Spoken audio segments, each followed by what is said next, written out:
ஒரு காலத்துல திரையரங்குல இவங்க ஸ்கிரீன்ல வந்தாலே கைத்தட்டலும் விசில் சத்தமும் விண்ணை தாண்டி கேட்கும். தொட்டதெல்லாம் ஹிட், வசூல்ல ராஜாங்கம்னு தமிழ் சினிமாவை தன் கைக்குள்ள வச்சிருந்த முன்னணி நட்சத்திரங்கள் உச்சக்கட்ட ஃபார்ம்ல இருக்கும் போதே சினிமா பக்கமே வராம எங்க போனாங்க? ரெட் கார்டு தடையா, குடும்ப வாழ்க்கையா, இல்ல சினிமா இண்டஸ்ட்ரியில ப்ராப்ளமா? தமிழ் சினிமா ரசிகர்களால மறக்க முடியாத ஆனா இப்ப எங்க இருக்காங்கன்னு தேட வச்ச ஒரு 10 பிரபலங்களோட பின்னணியை பத்தி தான் இந்த வீடியோல பார்க்க போறோம். லிஸ்ட்ல நம்ம ஃபர்ஸ்டா பார்க்க போறது டாப் ஸ்டார் பிரசாந்த். 90களில் ரஜினி, கமல் இந்த 2 நடிகர்களுக்கும் பாக்ஸ் ஆஃபீஸ்லையும் சுட்டித்தனமான நடிப்பிலும் கடும் போட்டியா இருந்தவர் தான் டாப் ஸ்டார் பிரசாந்த். 1990 வைகாசி பிறந்தாச்சி படம் மூலமா அறிமுகமாகி முதல் படத்திலேயே மிகப்பெரிய ஹிட் கொடுத்தாரு. செம்பருத்தி, வண்ண வண்ண பூக்கள், கண்ணெதிரை தோன்றினால், ஜோடி போன்ற படங்கள் மூலமா 90s கிட்ஸின் சாக்லேட் பாயா மாறினாரு. அது மட்டும் இல்லைங்க, சங்கர் இயக்கத்துல வெளிவந்த ஜீன்ஸ் திரைப்படம் இவரை இந்திய அளவுல புகழ் பெற வச்சது. மஜ்னு, தமிழ்னு வெற்றிகளுக்கு பிறகு தொடர்ந்து வெளியான பல படங்கள் எதிர்பார்த்த வெற்றியை தரல. இவரோட திருமண வாழ்க்கையில ஏற்பட்ட சிக்கல்கள், விவாகரத்து வழக்குகள், இந்த மாதிரியான விஷயங்கள் இவரை பெரிதும் பாதிச்சு மன உளைச்சலுக்கு ஆளாக்கியது. நீண்ட இடைவெளிக்கு அப்புறம் உடல் எடையை குறைச்சி அந்தகன் படத்துலையும் தளபதி விஜயோட கோட் திரைப்படத்திலையும் ஒரு முக்கியமான கேரக்டர்ல நடிச்சு கம்பேக் கொடுத்திருக்காரு. லிஸ்ட்ல நம்ம 2ஆவதா பார்க்க போறது ராமராஜன். தமிழ் சினிமா வரலாற்றிலே எந்த ஒரு பின்புலமும் இல்லாம வந்து ரஜினி, கமல் படங்கள்லயே பாக்ஸ் ஆபீஸ்ல முந்திய நடிகர்னா அது மக்கள் நாயகன் ராமராஜன் தான். கிராமத்து மனிதர்களுக்கான உடல் மொழி தான் இவரோட அடையாளம். 1989 கங்கை அமரன் இயக்கத்துல வெளியான கரகாட்டக்காரன் திரைப்படம் 1 வருடத்திற்கு மேலா திரையரங்குகள்ல ஓடி வரலாற்று சாதனை படைச்சிருக்கு. இளையராஜா, ராமராஜன் கூட்டணி அமைஞ்சாலே அந்த படம், அந்த படத்தோட பாடல்கள் எல்லாமே மெகா பிளாக் பஸ்டர் ஹிட் தான். 90களோட பிற்பகுதியில சினிமா ட்ரெண்ட் முற்றிலும் நகரத்தை சார்ந்ததா மாறியது. ராமராஜன் தன்னோட கிராமத்து பாணியில் நடிக்கும் கதைகள் கொஞ்சமா குறைய ஆரம்பிச்சது. அது மட்டும் இல்ல, அதிமுக கட்சியில தீவிரமா ஈடுபட்டு திருச்செந்தூர் தொகுதியில எம்பியா தேர்வானாரு. இதனால அவரால் நடிப்புல முழு கவனம் செலுத்த முடியல. கிட்டத்தட்ட 12 வருஷத்துக்கு அப்புறம் சாமானியன் அப்படிங்கிற திரைப்படத்தின் மூலமா மீண்டும் கதாநாயகனாகவே கம்பேக் கொடுத்திருக்காரு. லிஸ்ட்ல 3ஆவதா பார்க்க போறது லட்சுமி மேனன். தமிழ் சினிமாவுக்கு வந்த புதுசுல தொட்டதெல்லாம் பொண்ணான ஒரு நடிகைனா அது லட்சுமி மேனன் தான். கும்கி, சுந்தரபாண்டியன்ல ஆரம்பிச்சு ஜிகர் தண்டா, அஜித்தோட வேதாளம் வரைக்கும் இவங்க நடிச்ச அத்தனை படமும் பிளாக் பாஸ்டர் ஹிட். தமிழ் சினிமாவை இவங்கள ராசியான நடிகைன்னு தலைமையில வச்சு கொண்டாடுச்சு.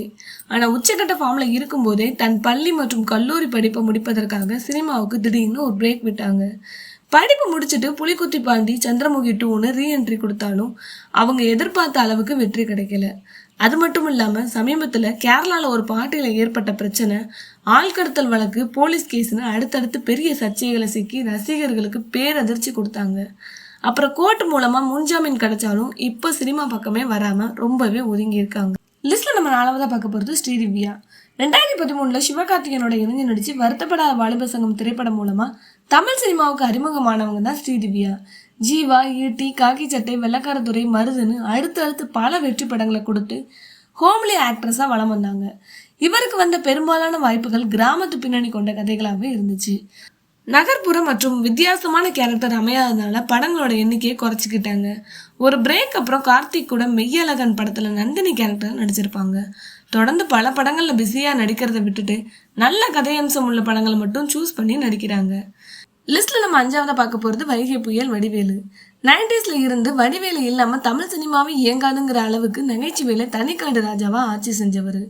இன்னைக்கு வரைக்கும் சோசியல் மீடியாவில் ஷேர் பண்ற 90% வடிவேலுவோட கேரக்டரும் வசனங்களும் தான் பிரதான வடிவம். இம்சி அரசன் 23ஆம் புலிகேசி படம் மூலமா ஹீரோவா நடிச்சு பிரம்மாண்டமான வசூல் சாதனையும் படைச்சாரு. 2011 சட்டமன்ற தேர்தலில் தீவிர அரசியல்ல இறங்கி பிரச்சாரம் பண்ணாரு. ஆனா தேர்தல் முடிவுகளுக்கு அப்புறம் இவருக்கு படங்கள்ல வாய்ப்பு தராம சினிமா உலகம் இவரை ஒதுக்கி வச்சது. அது மட்டும் இல்ல, எம்சி அரசன் 24ஆம் புலிகேசி படத்துல சங்கர் தயாரிப்பு நிறுவனத்தோட ஏற்பட்ட கருத்து வேறுபாடு காரணமா தயாரிப்பாளர்கள் சங்கம் வடிவேலுக்கு ரெட் கார்டு விதிச்சது. உச்சக்கட்ட ஃபார்ம்ல அதிக சம்பளம் வாங்குற நகைச்சுவை நடிகரா இருந்தப்பவே கிட்டத்தட்ட 10 வருஷம் சினிமா பக்கமே வர முடியாம வீட்லயே முடங்க வேண்டிய சூழல் உருவாச்சு. பல பேச்சுவார்த்தைக்கு அப்புறம் தயாரிப்பாளர் சங்கம் ரெட் கார்டு தடையை நீக்கினாங்க. அதுக்கப்புறம் நாயசேகர் ரிட்டர்ன்ஸ் படம் மூலமா ரீஎன்ட்ரி கொடுத்தாரு. அதுக்கப்புறம் மாமன்னன் படத்துல தன்னால் நகைச்சுவை மட்டும் இல்ல அழுத்தமான குணச்சித்திர நடிப்பையும் கொடுக்க முடியும்னு நிரூபிச்சாரு. இப்ப பி. வாசு, பகத் பாசில்னு பல முன்னணி நடிகர்கள் மற்றும் இயக்குநர்கள் கூட மீண்டும் பிஸியா நடிச்சிட்டு வர்றாரு. லிஸ்ட்ல நம்ம 6ஆவதா பார்க்க போறது நக்மா. 90களில் தமிழ் சினிமாவோட லேடி சூப்பர் ஸ்டார்னு சொல்ற அளவுக்கு கொடி கட்டி பறந்தவங்க தான் நக்மா. காதலன் படத்துல பிரபுதேவா கூட ஆனதும், ரஜினி கூட பாஷா படத்துல பிரியாவா நடிச்சதும் 90s கிட்ஸ் யாராலையும் மறக்க முடியாது. அப்புறம் சரத்குமார், பாக்யராஜ், கார்த்திக்னு தமிழ்நாட்டோட டாப் ஹீரோக்கள் கூட வரிசையாக ஹிட் கொடுத்துட்டு இருந்தாங்க. ஆனால் திடீர்னு தமிழ் சினிமாவில் இருந்து விலகி தெலுங்கு படங்களில் ஆர்வம் காட்ட ஆரம்பித்தாங்க. அது மட்டும் இல்லாமல் காங்கிரஸ் கட்சியில் இணைஞ்சி தீவிர அரசியலில் இறங்கி சினிமா பக்கமே வராமல் முழு நேர அரசியல்வாதியாக மாறிட்டாங்க. சினிமாவோட உச்சத்தில் இருந்தபோதே திருமண பந்தத்தில் இணையாமல் முழு நேர அரசியல்வாதியாகவே தன்னோட வாழ்க்கை பாதையை தேர்ந்தெடுத்துக்கிட்டாங்க. லிஸ்ட்டில் நம்ம 7ஆவதாக பார்க்க போகிறது மைக் மோகன். 80களில் இளையராஜா இசையில் மோகன் கையில் மைக் பிடிச்சாலே போதும், அந்த படம் கன்ஃபார்மாக 100 நாள் ஓடிடும். அதனாலே இவருக்கு மைக் மோகன்னு பேர் வந்தது. பயணங்கள் முடிவதிலே, மௌன ராகம், நெஞ்சத்தை கில்லாதே, கோபுரங்கள் சாய்வதில்லைன்னு வரிசையா வெள்ளி விழா ஹிட் கொடுத்து அந்த காலத்துல ரஜினி கமலையே வசூல்ல அலற வச்சவர் மைக் மோகன்.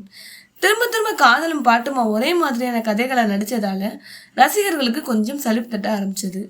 மோகனோட மாசான குரல் கொடுத்தது நம்ம தளபதி விஜயோட தாய்மாமன் எஸ்.என். சுரேந்தர் தான். மோகன் ரொம்ப லக்கி ஹீரோ. நிறைய இளையராஜா அண்ணா, எஸ்பிபி அண்ணா, நான் இந்த 3 பேரும் சேர்ந்து அவருக்கு ஒரு நல்ல நிலை கிடைக்க அது உண்மை. ஆனால் ஒரு கட்டத்தில் இனிமே என் சொந்த குரலில் பேசுவேன்னு மோகன் எடுத்த முடிவும் தவறான கதைகளை செலக்ட் பண்ணணும் பெரிய அடியாக விழுந்தது.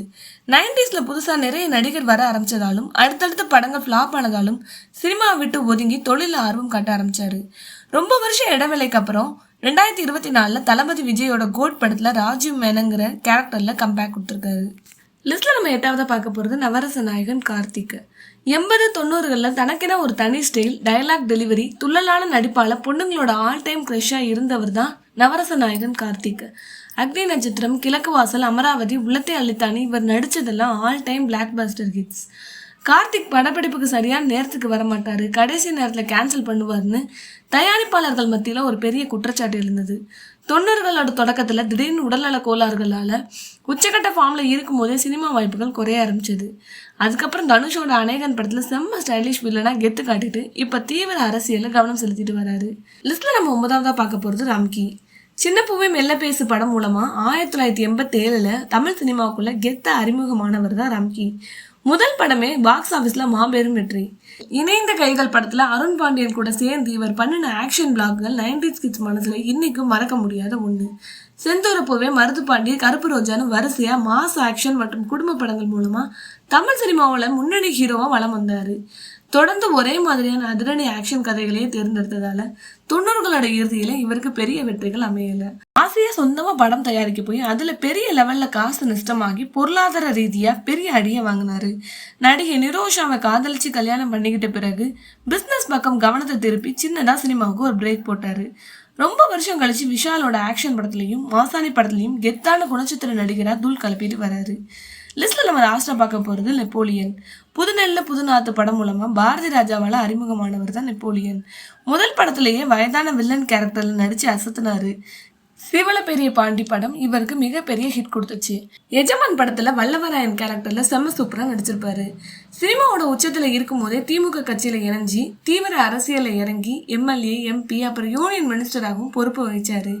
இவரோட மூத்த மகன் தனுஷுக்கு உடல் நலம் சரியில்லாத காரணத்தால சிறந்த சிகிச்சை தரவும் அவரை நல்லா பார்த்துக்கவும் தன் கைவசம் இருந்த சினிமா, அரசியல் ரெண்டையுமே உதறி தள்ளிட்டு அமெரிக்காவுக்கு குடிபெயர்ந்தாரு.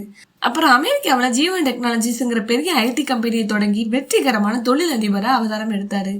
இந்த பிரேக் அப்புறம் சீமராஜா, சுல்தான்னு சில கெஸ்ட் ரோல் நடிச்சு அசத்தினாரு. திரையில நம்மளை கைத்தட்ட வச்ச இந்த 10 பிரபலங்களும் நிஜ வாழ்க்கையில எடுத்து வச்ச ஒவ்வொரு அடியும் நமக்கான மிகப்பெரிய பாடம். சினிமாவில் புகழோட உச்சத்தை தொட்டவங்க திடீர்னு காணாம போனாலும் அவங்க கொடுத்த மறக்க முடியாத கதாபாத்திரங்கள் மூலமா இன்னைக்கு நம்ம மனசுல வாழ்ந்துட்டு தான் இருக்காங்க. இந்த லிஸ்ட்ல விடுபட்ட உங்களுக்கு பிடிச்ச இன்னொரு பிரபலம் யாருன்னு மறக்காம கமெண்ட்ல சொல்லுங்க.